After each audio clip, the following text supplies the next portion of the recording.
All right. Well, welcome everyone. We will go ahead and get started. My name is Erin Thomas, and I'm the Policy and Research Coordinator at ICAAD, and it's my pleasure to welcome you all today and to moderate today's event. We are really excited to share the TrackGBV dashboard with you all and to hear from our amazing speakers today. But first, as I mentioned, some housekeeping. We will be recording this, and unfortunately, we won't have time for a live Q&A today. So if you do have any questions or comments, please use the chat feature, and the ICAAD team or our speakers will do our best to respond. So by way of bringing us to the dashboard and our conversation today, I'll share a little bit about ICAAD and where TrackGBV came from.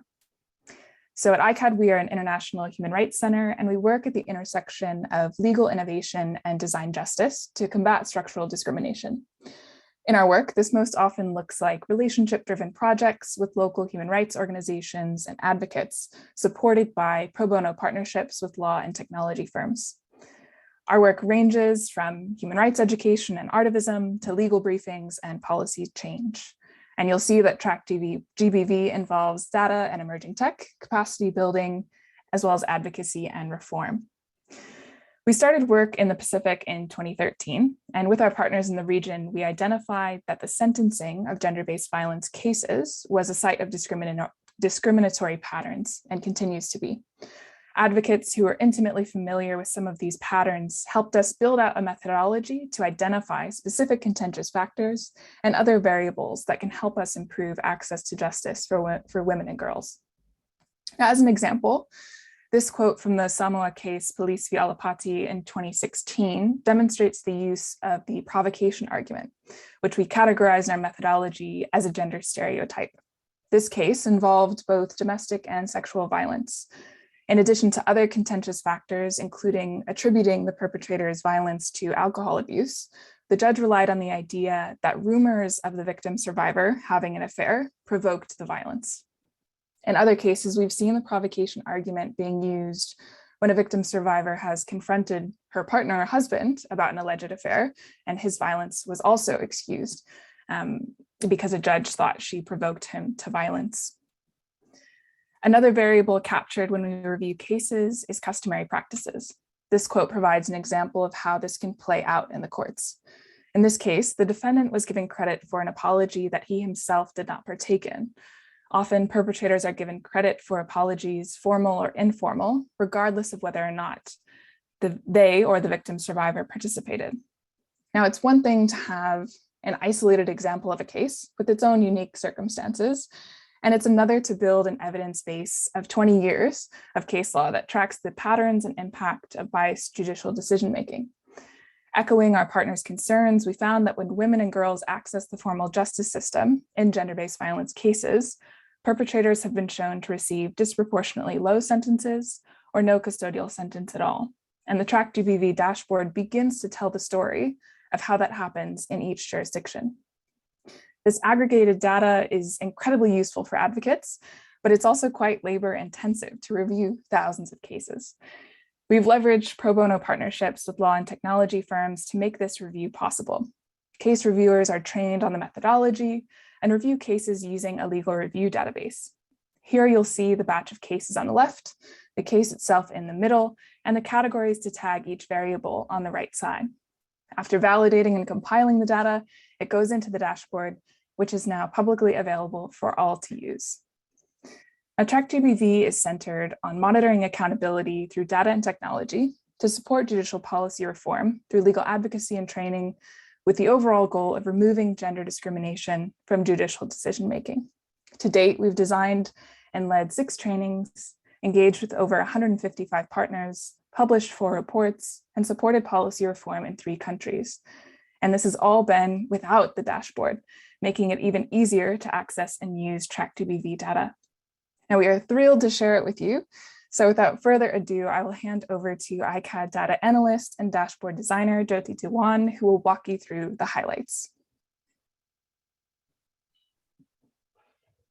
Thanks, Erin, and hello, everyone. I'm Jyoti Dewan, ICAAD's data analyst. Data, as we all know, plays a huge role in human rights advocacy, and data analysis allows us to make informed decisions. The TrackGBV Data Dashboard highlights how the perpetuation of gender bias and discrimination that leads to violence is not just confined to domestic sphere or specific communities, but pervades each and every institution, including those charged with upholding justice. However, by using evidence, we can help shift mindset necessary to foster greater equity and accountability. The dashboard has a lot to offer, so I'll be taking us through a brief walkthrough. It's built to be intuitive, but if you ever are unclear about how to use the features, you can hover over the information button on the top right corner. We have organized the dashboard into 6 different tabs. Let's go through each of them briefly. The first one is the Overview tab. Up top, we have 3 filters. You will find these on all of the tabs. Now, since we aim to include at least 9 countries from across the Pacific in this dashboard, the country filter will let you filter country of your interest. Currently, we have data from Fiji, Papua New Guinea, and Samoa. We've broken down our analysis by time period to be able to see the impact of major legislative changes. For Fiji, these reflect the adoption of the Domestic Violence Act, Crimes Act, and Criminal Procedure Act in 2009, and ICAAD's engagement in training stakeholders on case law analysis methodology in 2014. For Samoa and Papua New Guinea, it reflects the adoption of the Crimes Act 2013 in Samoa and the Family Protection Act 2013 in Papua New Guinea. The third filter you see here provides you an option to select specific types of cases: domestic violence, sexual violence, or cases involving both. The Overview tab now contains overall details about our data set, the countries, the number of applicable cases, and the breakdown of cases by type by hovering over each of them. Most of the cases in our data set across all the countries involve sexual violence.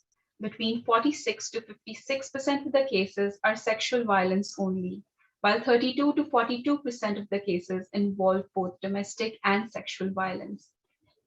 Scrolling down, we have the percentage of cases where contentious factors were raised during sentences and where they were used as mitigating factors, thereby justifying a reduction in sentence. Then we go on to separate these contentious factors into 3 categories: gender stereotypes, customary practices, and other contentious factors.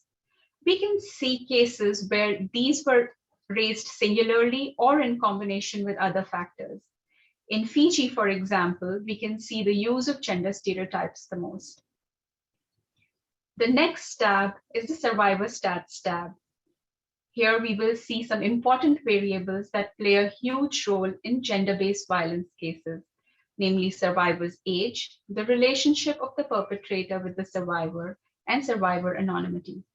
An important observation we made is that in Samoa and Papua New Guinea, there were a high number of cases involving girls between 12 to 17 years of age.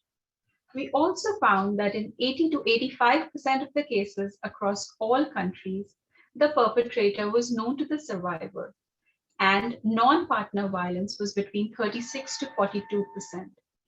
Non-partner violence numbers, I would like to make a note here, are not available in most of the recent population level surveys. We also noted that survivor anonymity was not maintained in over 70% of the cases in Papua New Guinea. Anonymity goes directly to the safety of the survivors and is important for those who may otherwise hesitate to use the courts. Let's go on to the next tab, the Judges Stats tab. This includes data about the role of the judicial officers during sentencing. Judicial officers, like the rest of the population, are not immune to societal biases surrounding them. Education and training about the harm caused by contentious factors are crucial to build capacity and raising awareness within the judiciary. Now, some examples of informed and biased statements made by judicial officers during sentencing are included here. These will illustrate what contentious factors look like in different cases. Next, we have the specific type of contentious factors raised and by whom, and the breakdown of these factors by the type of court they're most likely to be raised in. Further down, our case law analysis shows some judges do not adhere to the spirit of the law when granting leniency to perpetrators based on first-time offender status. This generally garners a larger sentence reduction. We noticed that misapplication of FTO status happened in almost 7% of the cases in Fiji, but in over 22% of the cases in Papua New Guinea and over 16% of the cases in Samoa. Next, we can also see whether medical reports were cited or not, and we came to know that in over 68% of the cases for both Samoa and Papua New Guinea, medical reports were not cited. Now, these go directly to preserving evidence of the severity of the crime and are essential in documenting prior incidences of violence. Lastly, on this tab, we can see the sole breadwinner argument being used commonly in Fiji and in domestic violence cases in Samoa. This perpetuates unfairness and inconsistency in sentencing and reinforces gender stereotypes. The next tab is the sentencing stats tab. This shows the impact of these contentious factors on sentencing. Survivors face numerous hurdles at every step of the judicial process, and we see the impact of those barriers as well as biased judicial decision-making, resulting in disproportionately low sentences and sometimes no sentence at all. So on this tab, we have the breakdown of the decision impacting contentious factors. Hovering over these bars, selecting the buttons on the right, or selecting a group of bars will provide more information.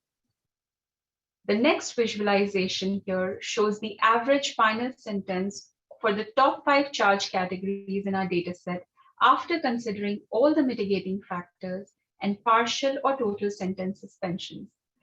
We can compare the sentences for cases where contentious factors impacted sentencing versus the ones where contentious factors were not used as mitigating factors. We also look more closely at custodial sentences, sentence suspensions, and what kind of contentious factors are most likely to lead to partial or total sentence suspension.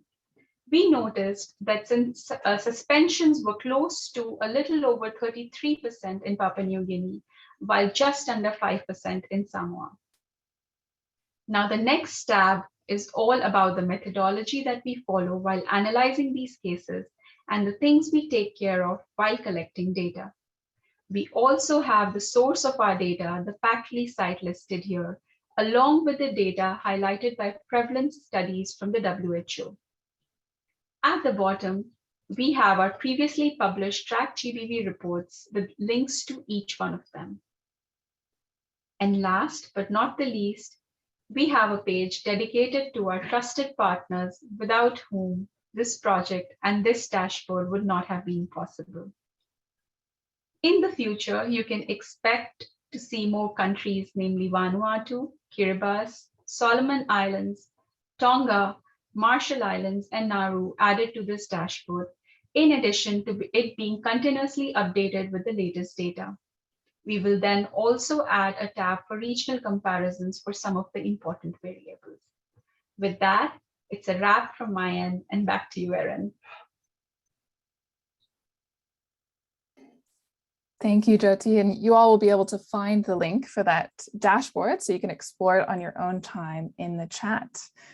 But as we mentioned, TrackGBV would not be possible without our partners, including law firm Clifford Chance, who's been instrumental in making the program TrackGBV as well as the dashboard possible. We have with us today Jackie Song, who is an associate in the Sydney office of Clifford Chance. She was instrumental in supporting the development of the Train the Trainers program, including the formulation of policy directives. And she'll be sharing a little bit more about the behind the scenes that went into making this all happen. Over to you, Jackie. Thanks so much, Erin. I'm very, very excited to be here today, and I would just like to acknowledge that the Aboriginal and Torres Strait Islander people are the traditional owners of the land in Australia. On behalf of the team at Clifford Chance, it's been an a real pleasure to have worked with ICAAD over the past couple of years to support the development of the TrackGBV program at this very exciting point in time. Before I discuss specifically Clifford Chance's engagement on the TrackGBV and the dashboard, I thought it might be helpful to position our involvement in this project by way of a very quick background to Clifford Chance's pro bono practice more generally. We as a firm are very much committed to delivering impactful pro bono services all around our network with the aim of widening access to justice, to education, to supporting a healthy environment, as well as to supporting sustainable economic opportunities. And to that end, we have this year developed a pro bono theory of change to underpin our approach, to really ensure that we're adding as much value as we can throughout our work by focusing on working in partnership with clients and with NGOs to build the capacity of our NGO partners. Our work in this space has only continued to grow, and I'm very proud to say that in the 2020-21 financial year, we completed over 69,000 pro bono hours across 105 business collaborations with 40 clients. So this had the effect of helping over 103,000 people. Now, moving on, in terms of our work behind the scenes on the TrackGBV, I'd like to share with you today an insight into our contributions in respect of two key work streams.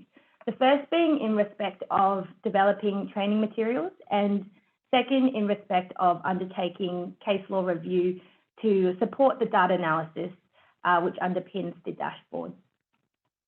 The first major training materials we developed was in 2018. Together with ICAAD, we developed a first of its kind gender-based violence sentencing handbook for the Pacific Island region. The contents of this were aimed at assisting the judiciary and the wider society with understanding the various societal and community level biases, attitudes and stereotypes which may potentially impact judicial decision-making and sentencing practices.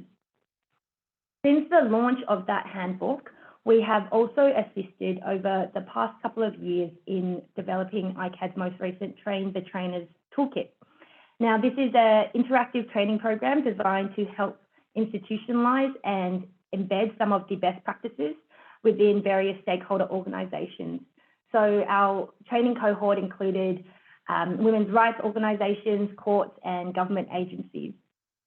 The training has been delivered in such a way that it's targeted to reach those responsible for standard setting and decision making.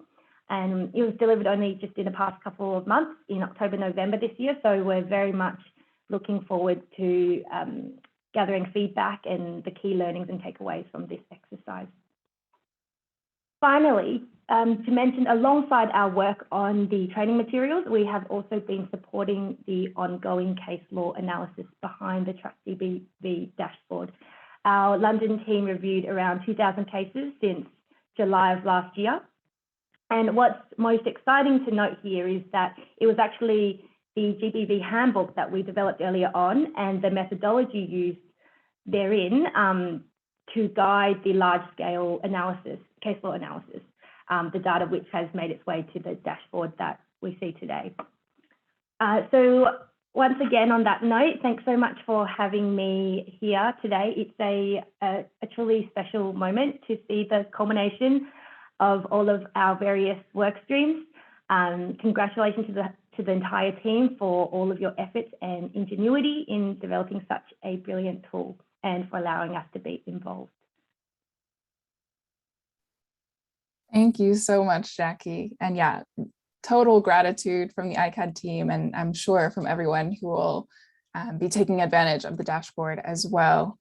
I hope that everyone, as you go through the dashboard, you will think about all of the cases that had to be manually reviewed in order to pull out that information, which we will all benefit from. So thank you for that, Jackie. Now we will move on to our speakers for today, the highlight of today's event. And we will begin with where TrackGBV really started in Fiji. So TrackGBV and the Fiji women's rights movement have been partners from the early stages of the program. And FWRM's longstanding access to justice work pointed us initially to sentencing as a site of gender discrimination. Since then, we've collaborated to build the TrackGBV methodology, which was used in FWRM's groundbreaking Balancing the Scales report. We've built partnerships with the judiciary, developed directives, and delivered training. And FWRM has even done a lot of the case law analysis themselves to keep a close eye on high court decisions. I am excited and thrilled to introduce Laisa Bulatale, who is the research officer at FWRM. Laisa has been involved with the dashboard from leading FWRM's internal case law analysis to providing early feedback on the dashboard itself when it was in draft form. She'll be sharing a bit more insights about working with cases and the impact of TrackGBV in Fiji. Over to you, Laisa. Thanks. Bulivinak, everyone, and congratulations to the ICAAD team for what has been a tedious journey to get to where we are. From our side, congratulations on the launching of the TrackGBV dashboard today. Just backtracking a bit for FWRM, our access to justice work, started much earlier in the 90s, but it was really solidified when we did a balance in the scale research in 2017. And from the findings of that research, there was a real push to look at sentencing cases that's decided in the courts. And for us at FWRM, with the partnership of ICAAD, we were able to look at methodologies on how to actually analyze those cases, because we knew in the Fiji courts that gender discrimination, gender stereotyping was happening, but we just did not know how to go about doing it. So with the partnership of ICAAD, we were able to actually do that. FWRM since the launching in 2017, have been doing our own analysis, but working with ICAAD, we look at all the different courts. So we look at high court, magistrate courts, appellate courts, and analyzing those cases. And that has been so useful with us in terms of our own advocacy strategies and the ways and in the spaces that we've involved in terms of transformative change. I personally, I love data. So when we were doing the initial stages of, looking at reviewing the dashboard, one of the things that I was very proud of is that for, future work in terms of strengthening our own advocacy, there is data available. Not only is it available, but it's presented in a way that it's easy, not only for us in the work that we do, but as well as for other people who are accessing the dashboard. And in terms of, case law analysis, I think with ICAAD and the methodologies that the ICAAD team use, it really solidifies some of the own, issues that we've been raising over the years as a feminist organization here in Fiji. So I'm very proud to have participated just a little bit in terms of reviewing cases and uploading it onto the then platform, which was a tedious process in itself.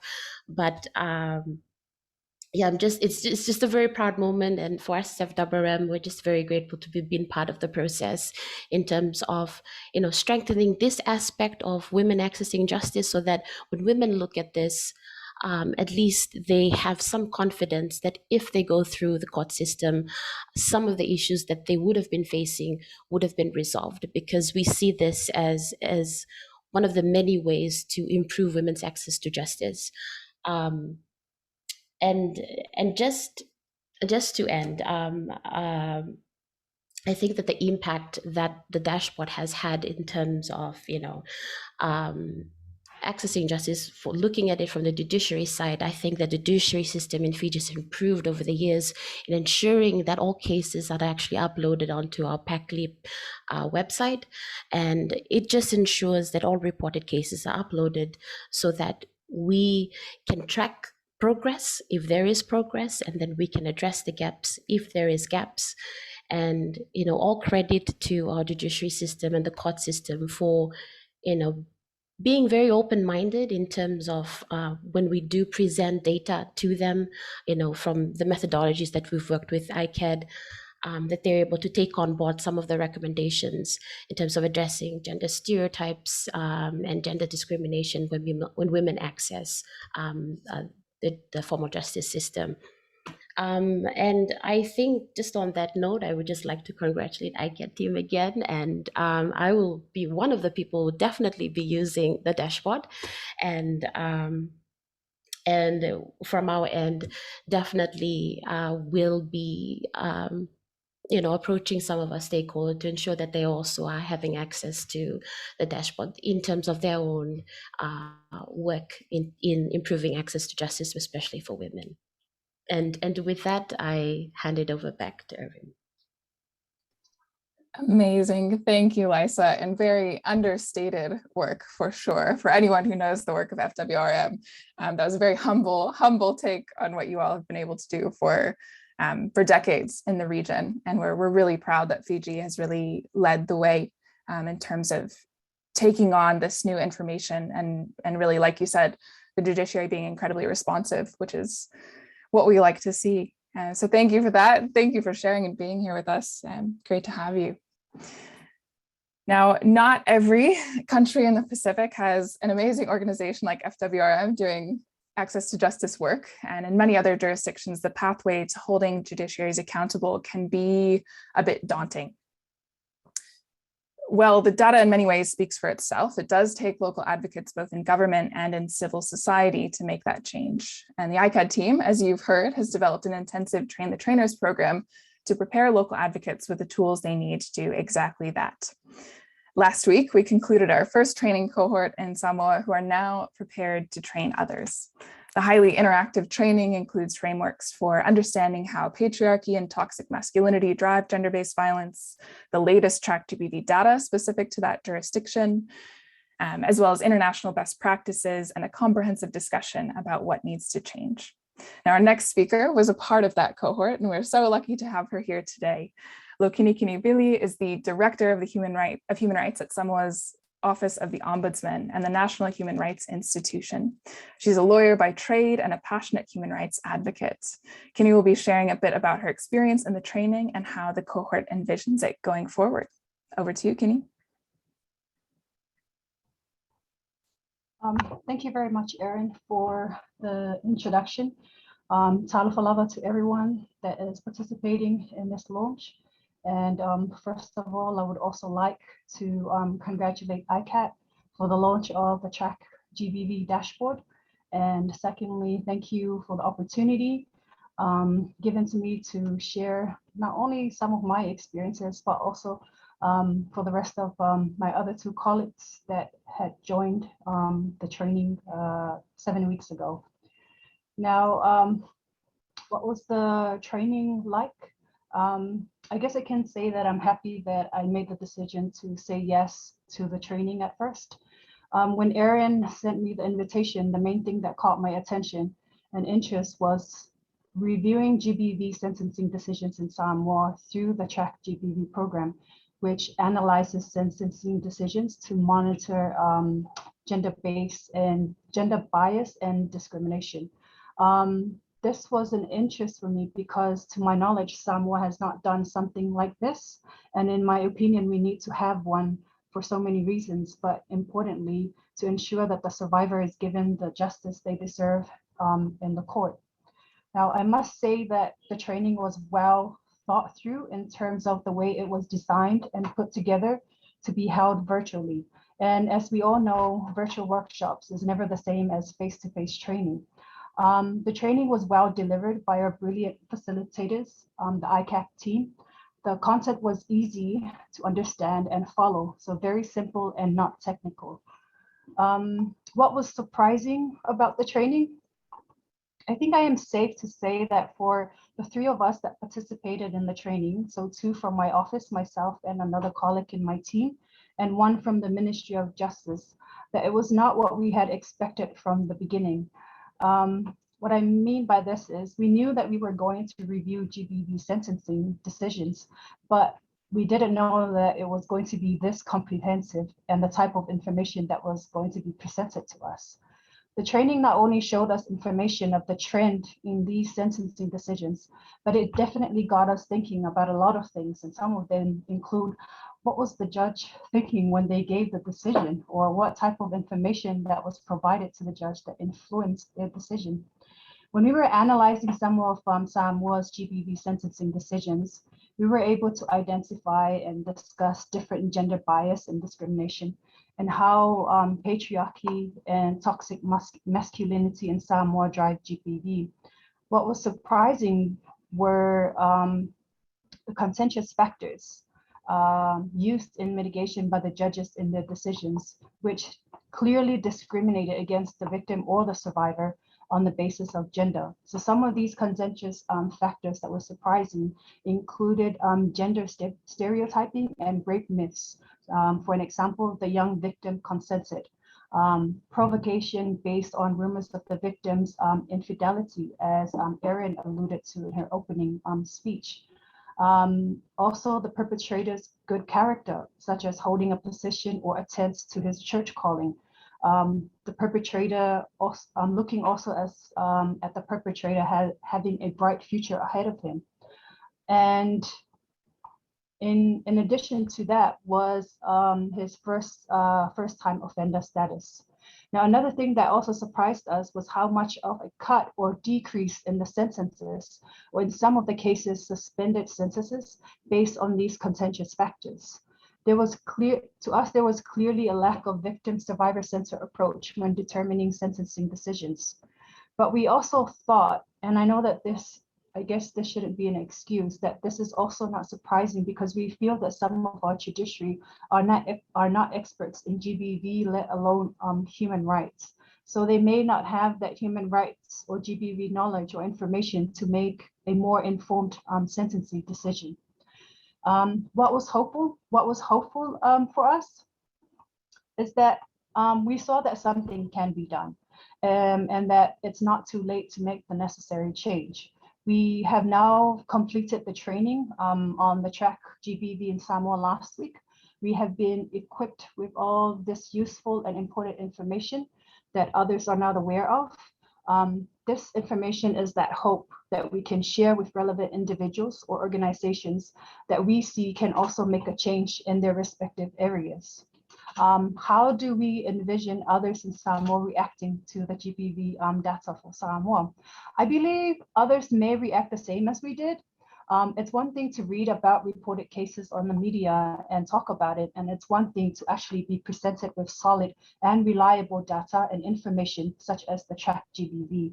As my colleague from the Ministry of Justice said in our last session, I quote, "This approach, the TrackGBV, is effective in driving change," end of quote. What she meant by this is that people need to see the evidence, what the picture of the data looks like, because it is only then they can appreciate the severity of the situation and encourage or motivate change.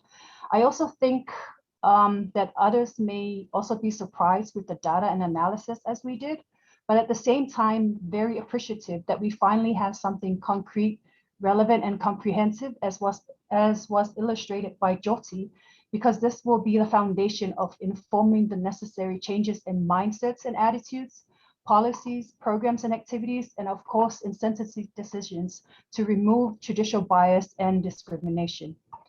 And lastly, what opportunities do we see to use the training and the dashboard in going forward? I think at the end of the training, we managed to identify a few opportunities that we can engage with in using this training and dashboard. We have looked in our already existing work that this can best fit. For an example, our amicus function as an NHRI, we can provide the necessary information to the judges through our submissions. And that may include using the data and information from the TrackGBV, or even the possibility of engaging them in a joint capacity building workshop. We have also felt that this work requires not just focusing on the judiciary, but a collective effort of everyone that may impact judges' decisions. And this, for an example, the Ministry of Justice has already identified areas in their work that they need to revisit and strengthen. For instance, ensuring the probation reports they operate, that they prepare, include all relevant information for the judges. Engage and ensure the Attorney General's office to prepare a more detailed victim impact report of the victim instead of just the one page. Now, we have also looked outside of our offices of other possible opportunities that we can engage with other agencies to also equip them with this knowledge that we have gained. And this includes the prosecutors, the Attorney General's office, the police, our Samoa Law Society, and also our NGOs and the law and justice sector. And on that note, I would like to thank ICAAD once again, the ICAAD team once again for the opportunity that was extended to Samoa to be a part of this very important and relevant training. So thank you very much. Thank you, Kini. Wow, I think we definitely said it last week, but we were also very lucky to have you all as our training cohort. And I know the other facilitators agree. Just the energy and vigor that you bring to the work, the everyday work that you do, in addition to the work, the anti-violence piece has been really inspiring for us as well. We didn't really know what we were getting into for the virtual training. Obviously, it wasn't ideal, but we are so happy with the way it worked out and really, really excited to continue working with you all going forward. Our next speaker is going to cover some of the challenges around TrackGBV and where we might go in the future. So at its core, TrackGBV is really asking us all to consider what accountability looks like for gender-based violence cases. In smaller islands with fewer cases, that data set is much smaller, and where cases aren't digitized, we might not even have enough to really draw thorough conclusions. And it can be difficult to answer any real questions from the case law that we have, but still we know that data is important and having that evidence is crucial. But that begs the question, when cases are not the answer, which data and how would we then use it?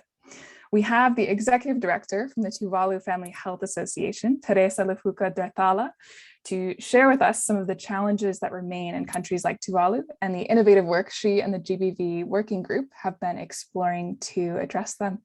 Over to you.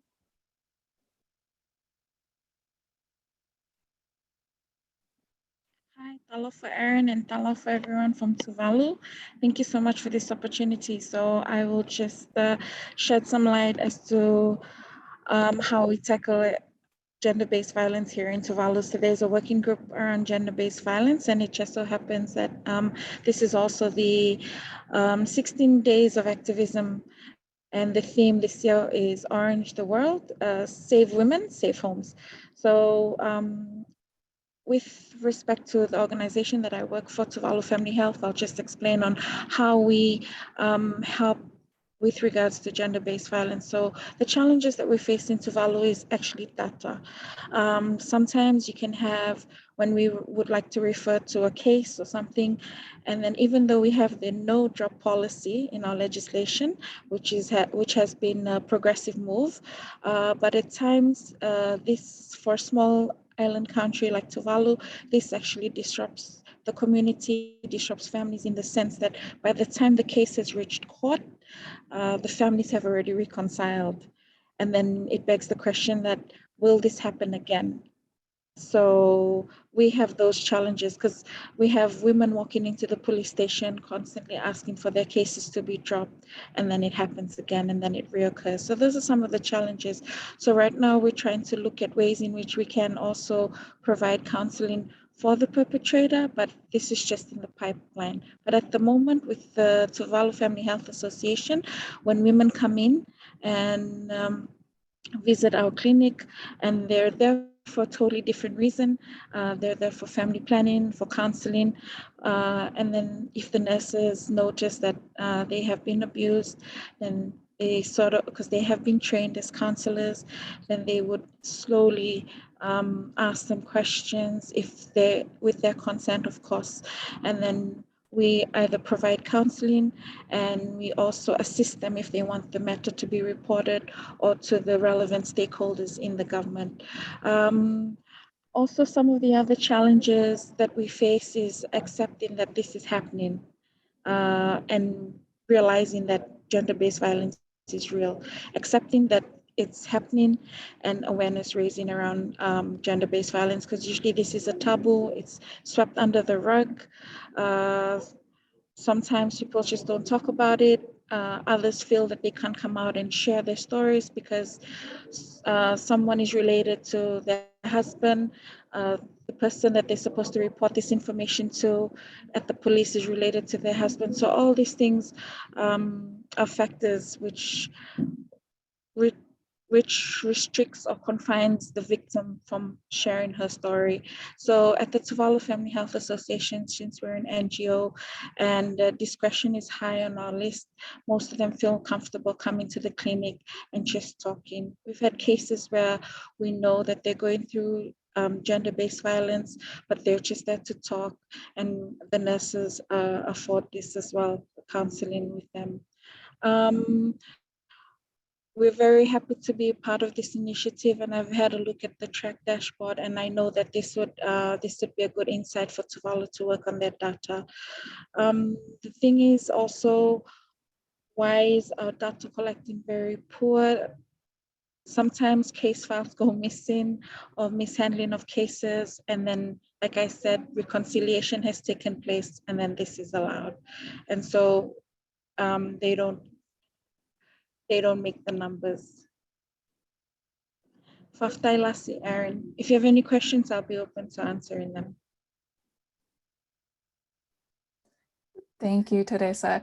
If anyone has any questions, feel free to pop them in the chat. And Teresa, if that's okay, if you could just respond to them in the chat, we will keep it moving.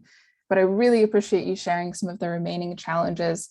The people who've worked behind the scenes on TrackGBV know how difficult as well accessing that case law is, and that can be a real barrier to using that specifically as a source of data. But we know from the amazing work that the Tuvalu Family Health Association is doing that you all are capturing a lot on the ground, and building that trust in those systems is a really crucial part of our multi-sector systems approach to preventing and addressing gender-based violence.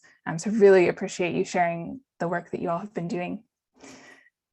When we talk about TrackGBV, we often get the question, why the Pacific, and are we doing TrackGBV anywhere else? To answer that, the Pacific was first because of our relationships. Whenever we take on new projects, we build relationships and thoroughly test our assumptions before proceeding. Over the past year, we have been doing just that to explore how TrackGBV could support access to justice in the Caribbean. Because these questions are both international and context specific, we have been very intentional about how we move forward scaling the program. So with that, I am thrilled to announce our final speaker, who will be touching on some of those questions about what TrackGBV could look like in the Caribbean, and specifically in Barbados. Justice Jacqueline Cornelius was appointed High Court Judge in Barbados in 2006 after 18 years as a practicing attorney at law. Prior to this, Justice Cornelius was a lecturer in law at the University of the West Indies. Justice Cornelius has a deep interest in judicial education and specialist courts. As chair of the Family Law Council since 2007, she has spearheaded the creation of the Family Court in Barbados. She was a member of the Sexual Offenses Advisory Committee and the committee to draft the Gender Protocol for Caribbean judges, and has even drafted the Barbados Gender Protocol. She's a frequent speaker on gender and sexual harassment and violence, as well as family law, and has presented papers both locally and regionally on these topics. We are honored to have you here with us. Justice, over to you. Thank you so much for inviting me. I want to thank ICAAD and the TrackGBV crew for including the Caribbean in this particular initiative. And I want to thank you all, comrades, colleagues, and fellow workers, as I say, in the human rights vineyard. And we are the people that your work is supposed to particularly affect. That would be the judges. So a lot of what's happening in the Caribbean is mirrored in what is happening in the countries that your project has covered. We have a similar background in the sense that we are, the English-speaking Caribbean is not very large. It's about 6 million people, and it can be quite diverse, but it is generally overshadowed by what's happening in the Spanish-speaking Americas. But we do have quite a different culture and a different background to some degree, generally being colonies of England, France, and Spain, but with that history being largely English speaking. And we do have Haiti speaking French, and Guadeloupe and Martinique, which are prefectures of France. But the CARICOM region, of which Barbados is a part, is a specific economic and trade grouping, and we have a lot in common. And what we do have in common is a very, very shared history of violence, gender-based violence, and inequality and discrimination coming from our colonial past. So what can the dashboard look like in Barbados? Well, first of all, we have been engaged in a similar activity with the help of the Government of Canada and the Juris program, which is a program out of Canada which seeks to increase gender sensitive adjudication in our regions, especially in the English-speaking Caribbean, the countries of Jamaica, Barbados, Trinidad and Tobago, and Belize. Those are the countries in particular involved in this particular project. And what Juris did, we recognized, we came at it from a different angle than you did. You started from looking at the actual cases. In 2016, there was a baseline study funded by UNICEF, which looked at sexual offenses in these territories to try to identify what were the issues, how do we get people to come to the courtroom door, how do we provide greater access to justice. And the Juris study found that there were the same deep-rooted problems in the court system and in the justice system generally, poor data collection, poor investigation, really, really pernicious gender stereotypes, a lack of consistency in terms of sentencing, a lack of consistency in terms of prosecution. All of these issues that you have seen in your project were present here. And we did two things. The Juris project, together with our Apex Court, the Caribbean Court of Justice, and local judiciaries, and UNICEF and UNIFEM, partnered to produce a gender protocol for judges, which is aimed at introducing judges to the concept of gender sensitive adjudication in a number of areas, not simply in the area of gender-based violence, but including gender-based violence, sexual harassment, sexual offenses, family adjudication, especially maintenance and custody, and human trafficking, as well as domestic violence. And the aim of the protocol is to train judges to regard their cases and regard their work, as we say, not with the eye of a craftsman, but with the eye of an artist, and to import and use the judicial function, the legitimate judicial function, to bring the aspect of non-discrimination and equality, the use of treaties into their adjudication in every single area. And we started with those 4 areas.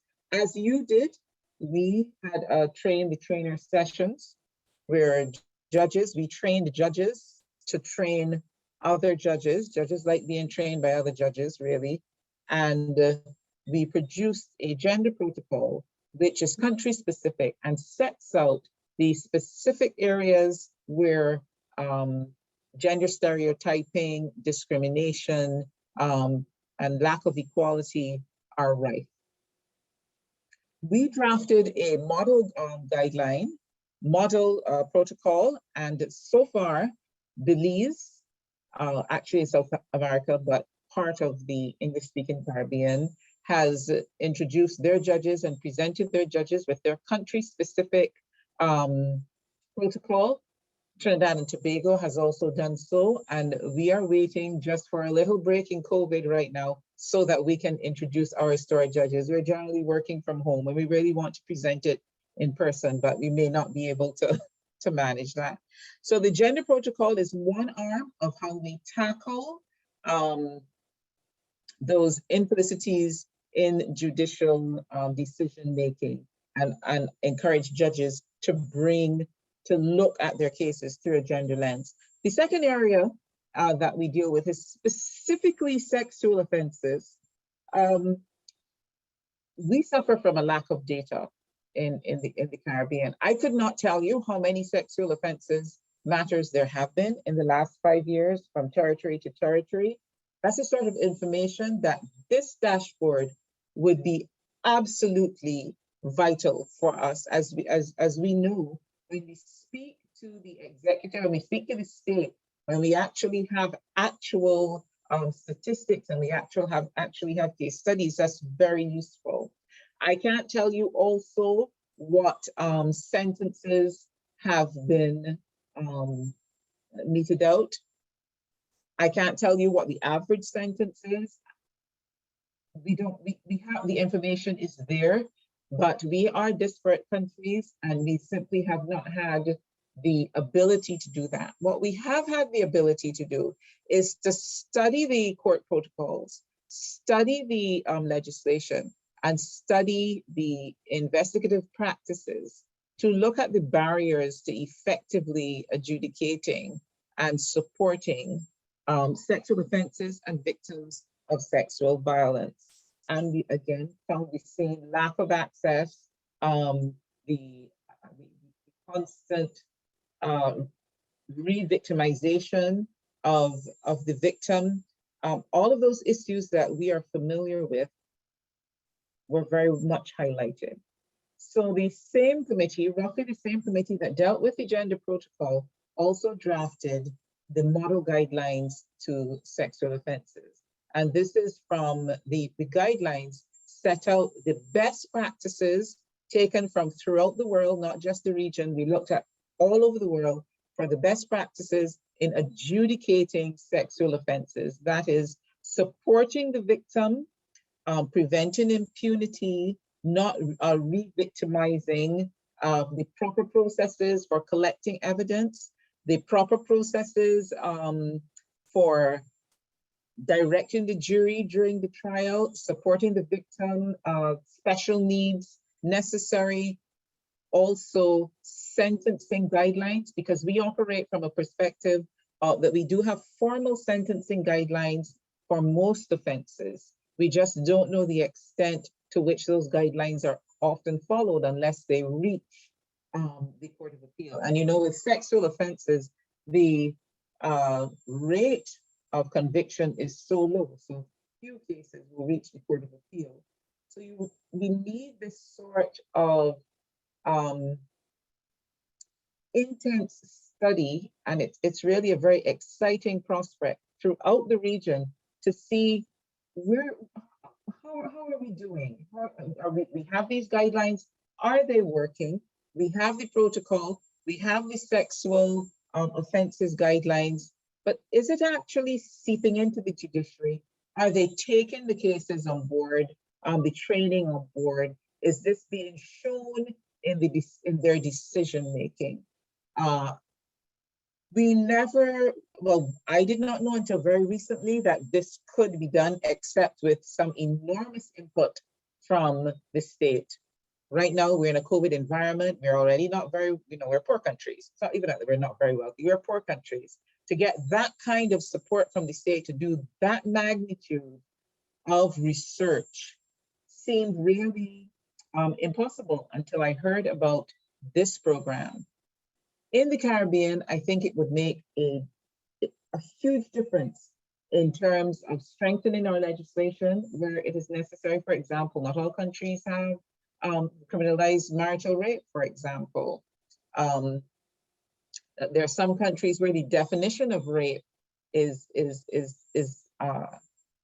difficult to really support. In Barbados, for example, although we made specific efforts to make rape a gender-neutral offense, our Court of Appeal recently held that under that specific legislation, supposedly gender-neutral, they interpreted it as a man not being able to rape a man. So the sort of information that would be able to turn a legislature's eyes towards sexual violence as a major issue and the lack of access that victims of sexual violence can have to the courts and the resulting social exclusion, which is a major issue for post-colonial societies like ours, would be absolutely vital. I really am impressed by the sheer volume of work that ICAAD has been able to do. We do have NGOs who would be willing to partner. We would be extremely pleased to welcome your work to the Caribbean. I can guarantee that you will find we have the groundwork. We have started training our judges. We started to do the research. We need to make that next step. And we feel that this next step is precisely this kind of project where we can actually say to our people and to the state, look, this is what is happening in the courts. This is how it is happening. And this is how we can try to stop it. So I'm really happy that you invited me to participate in this particular forum this evening. Well, it's evening here, because all of us are going towards a very similar goal. We're just approaching it because of our historical background, because of our societies and our culture. We're approaching it in slightly different ways, but it still remains true in the Caribbean that all of our studies still show 1/3, 1 in 3 of our women are victims of sexual violence. That figure is not going down in the least. In fact, we often hear that while the level of other crimes may go down, the level of sexual violence continues to be high. And I would be very, very happy to welcome ICAAD to this region and to participate in what I consider to be the next revolutionary stage of our battle and our legitimate battle against gender-based violence. So thank you for having me. Amazing. Thank you so much, Justice Cornelius. I think we've seen the similar, what you were describing, almost the running start towards this type of change. And it's really, really exciting to see those early discussions with our partners in Barbados have pointed to some really great opportunities, and we're thrilled to move forward in that direction. Well, with that, we are at the top of the hour, and I just want to thank with my whole heart all of our speakers today. I think we really got a clear picture of all of the different angles where this dashboard can be useful, and really, really excited to see how it can be implemented and obviously updated. We will have additional countries added, as you heard. We will be expanding to the Caribbean as well. And with that, I will also add that our team, as you have probably noticed, is quite small, and we are very responsive. We would love to hear from you and to chat more about how the dashboard can be implemented in your work. If you have any questions about the data set or want anything in particular, we would be more than happy to connect. And if you will find the link as well as our email addresses earlier on in the chat. And I'll also send a follow-up email to everyone so that you have that. But with that, thank you all so much for your time today. This will be recorded and shared as well. But wherever you are and whatever time it is, have a great rest of your day, and we hope to connect with you all soon.